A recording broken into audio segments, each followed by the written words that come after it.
If you're a family law solicitor and looking to grow in 2026, but you're uncertain what digital marketing strategies you should be focusing on, should you be trying to team up with an SEO agency that specialise in family law solicitors or a PPC company that specialises in family law?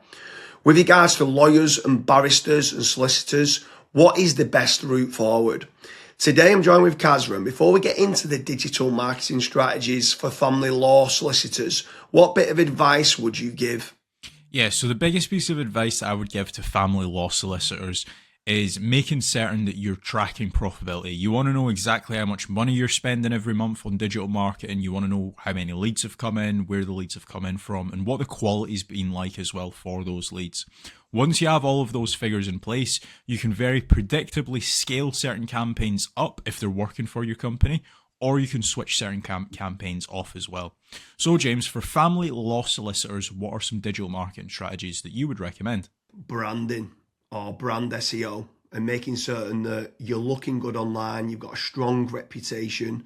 I think everything needs to start, the foundations need to start with a positive kind of brand SERP of who you are and what you do.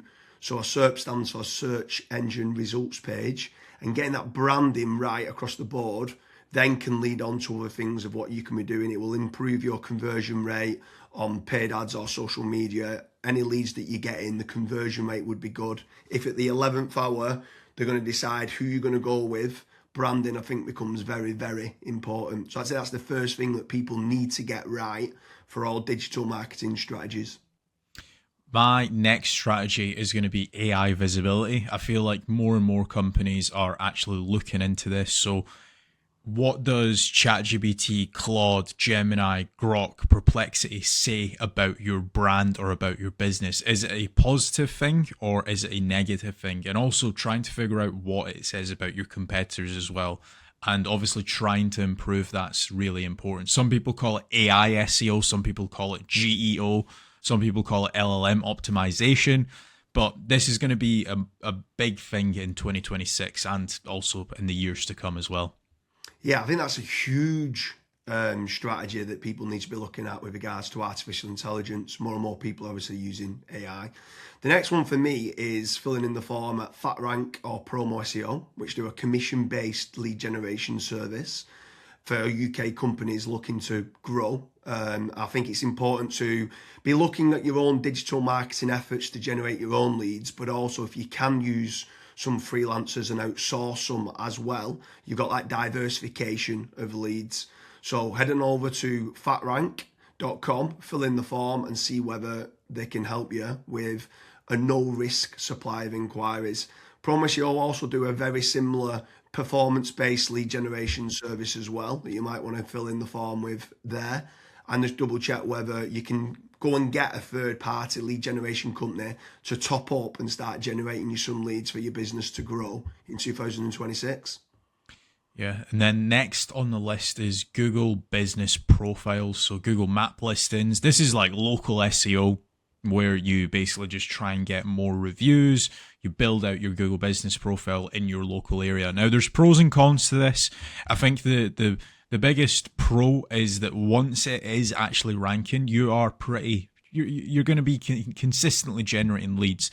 However, to get from nowhere, like let's say you do not have a Google Maps listing at all, to get it ranking to position number one, the issue you've got with that is there might be, let's say, a 60 or 100 review deficit.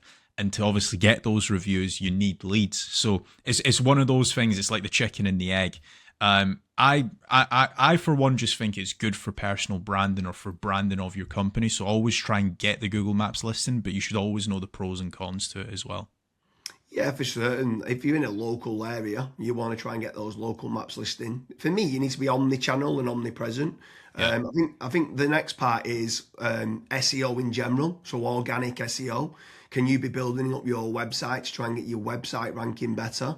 If you are in local area, you might want to do your service with the area of where you cover. So like plumbing in Manchester, create a page for that. Hopefully then share that on the Google business profile of what you mentioned. But trying to get organic rankings, the amount of search volume that people are out there searching for different services of what you do, or it could be some blog posts that you could be doing as well. There's different strategies on there that you can be doing, but ideally you want good quality content, build up topical authority, and try and get some third-party backlinks to power up the site to get those organic SEO rankings. I think that's another big part that you need to be doing as part of your digital marketing strategies in 2026. Yeah, and then the next one, which kind of ties back to what you were saying before, James, is obviously organic social media. Now, organic social media, I think it's more of a numbers game. So try to create good content that your audience would actually view. Like I see this time and time again where I look at brands and they've just published maybe 4 or 5 posts on their Instagram profile and they've not been active for 3 years, right? That's not going to drive you sales. But if you can do how-tos, if you can do guides, maybe you can do before and afters, right? If you can do content like that, that way people will see you on socials and they will actually click to actually figure out more about you, fill in the contact form. The caveat to organic social media, yes, it's free to do. It's not like PPC, for example, but it is very much a numbers game. So you want to be consistently uploading, maybe not every day, but at least 3 or 4 times a week. Yeah, for sure. On the subject of social media, paid social ads as well is massive. I'm a massive advocate of the kind of the dollar a day strategy of what people talk about. So if you are going to be taking the time to be posting every day, like you mentioned there, for organic social media, just spending a few pounds on those posts and boosting it. So getting case studies, any awards that you've won as well for reputation, and starting boosting that. You can also be running retargeting ads. So if anyone's clicked through to your website, you can be running retargeting, which is paid social as well. Different places like Meta, so whether that's Facebook and Instagram, you've got Twitter, you've got YouTube, you can be running Pinterest, you can even run in places like Reddit as well for paid ads. And I think paid social media is still an untapped market for digital marketing strategies. Yeah. The next one is it's probably a love-hate relationship. It's PPC, right? Google AdWords or doing it on Bing, wherever. That's basically the sponsored results. So if you search for a service, it's above local SEO. Now, I have spoken, and both myself and James, we've both spoken to so many business owners that are either they've spent 10, 15, 20,000 pound on it, and they've not had a single result, or they might have had a few leads and it's just not been of quality. Or you've got other guys that have spent hundreds of thousands on it and they're like, it's the best thing that's ever happened to my business. Now, the reason why people are either they absolutely love it or they absolutely hate it is probably down to how it's been set up. Like there's so many different nuances to PPC. Like for example, having a really proactive negative keyword list, making certain that you have a set of banned IPs. Like, for example, your competitors could be clicking on your ads, and that's deemed as what's called click fraud. Making certain that you've got a high converting landing page, making certain that you KPI your sales team. So when a PPC lead comes in, that is one of the first priorities that they actually take when it comes to contacting the lead. There's all of these different nuances, and if you're not on the ball with PPC, it's probably not going to work for your business. However, if you've got a really good, well-refined sales team, you've got a really good landing page, you've got a well-kept, up-to-date negative keyword list, you are using click fraud software, at that point, it will actually probably perform well for you. But again, just know the pros and cons to PPC.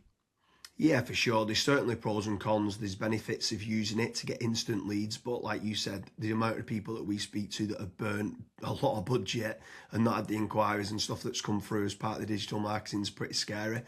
While we're on the subject of paid, obviously we spoke about paid social ads, and now you've spoke there about PPC with Google or Bing. I'm going to throw in the mix paid ads on AI platforms. It's not fully rolled out as we're doing this video, but I know that ChatGPT are looking to try and roll out ChatGPT ads. Claude, Perplexity, other kind of LLMs might start rolling it out in 2026. I think if you're one of the early adopters and innovators to get on there, I think you could be getting cheap leads or cheap contact form submissions. So it's something to look out for, of doing paid AI listings and ads. I think that could be something to look out for in 2026. Next on the list, and this is a little bit out of control. You do obviously have like forums that you can get your brand mentioned in, like for example Reddit and Quora. That very much comes down to the after fact, like where are your customers that you've been dealing with previously? Are they actually raving and shouting about you? If they are, then that's a very good resource of getting other people recommending you. So if you can get that, again, it's a little bit out of your control, but asking for reviews, asking for them to recommend you to friends, to people, that can obviously generate you a decent amount of leads and inquiries as well. Yeah, for sure. And the add-on benefits to places like Reddit is that it's getting cited so much now in the AI overviews. So when you spoke there early on about AI visibility, if you can try to get a positive kind of lot of people talking about the products and services of what you do and some reviews on there, it's indirectly then going to help you, or directly actually is going to help you with AI visibility. And then the last one for me is tradesman websites. So like Check a Trade, Bark, or teaming up with a third party lead generation company. Something I would say with all of these practices, Kasra touched on earlier about making certain that you understand your KPIs and your ROAS, return on ad spend. I think it's very important for business owners that are doing any sort of digital marketing to be tracking how much time and effort's being put into, let's say, running organic social media or running paid ads. Everything should have KPIs put in place. And this is exactly the same then with tradesman websites like Check a Trade, Bark, Rated People, My Builder. These could all be amazing platforms to generate leads that could get you a positive return on investment. And if you do, you should continue to be using those platforms. There's certain lead generation companies out there as well that could generate you quite a lot of leads. They could be using organic SEO or PPC or social media ads to generate you those leads. But if they are getting you a positive return on investment, again, I'm all for it as part of your digital marketing strategies. But I just want to repeat one more time with regards to FatRank and Promo SEO. They do lead generation and they guarantee a return on investment. It's a commission-based lead generation service or performance-based lead generation service. So make sure you head on over there, fill in the form. That could just be one part of generating leads of many. You should be trying to generate your own. You should never have a single point of failure, and you should be trying to get that diversification. But make sure you head on over to Promo SEO or FatRank lead generation service as part of your digital marketing efforts in 2026. Thank you very much, Kasra.